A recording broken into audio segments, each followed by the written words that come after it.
চিনতে পারছে না না না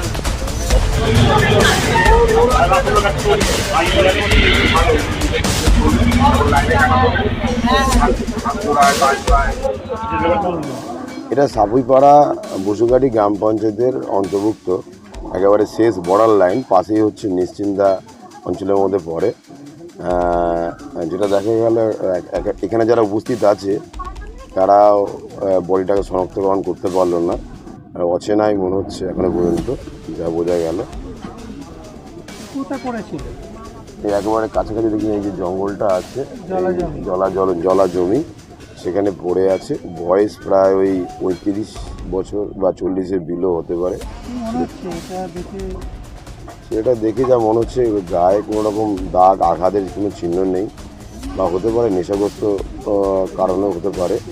হ্যাঁ, যাওয়া তো সম্ভব না জায়গা, না যাওয়া সম্ভব না, অনেকেই যায়। জল এমন কিছু বেশি নেই, হাঁটু নিচে পর্যন্ত জল থাকে। আর এখানে সাধারণত জল থাকার কারণে মোটা একটা ঘাসের লেয়ার পড়ে গেছে। হ্যাঁ, পুলিশ এসছে। বডি নিশ্চিন্ত শনাক্তকরণ করছে। পকেট থেকে কিছু মেডিসিন পাওয়া গেল, তো যা হোক ওটা পরবর্তীকালে মেডিসিনটা কী মেডিসিন আছে সেটা তদন্ত সাপেক্ষ ব্যাপার। আপনার নাম? সৌমেন্দ্র গায়ন।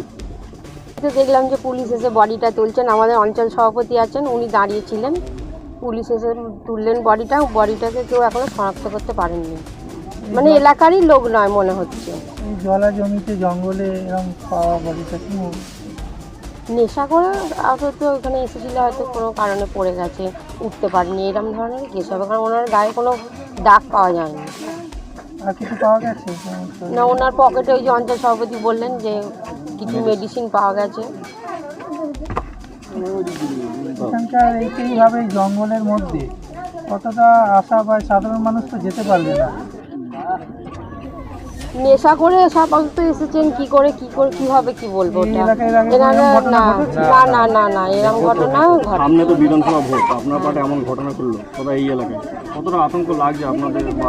আতঙ্ক সেরকম কিছু না, এটা তো আমাদের এলাকারই মানুষ না। এখানে এত লোক জমায়েত হয়েছে, কেউ ওনাকে শনাক্ত করতে পারছেন না।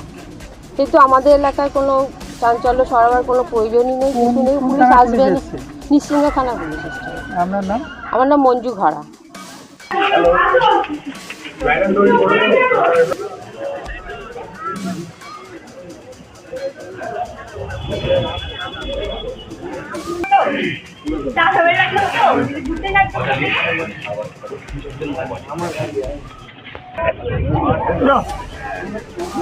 এখন ওখানে গেলে একজন আছে তখন তো করতে হবে।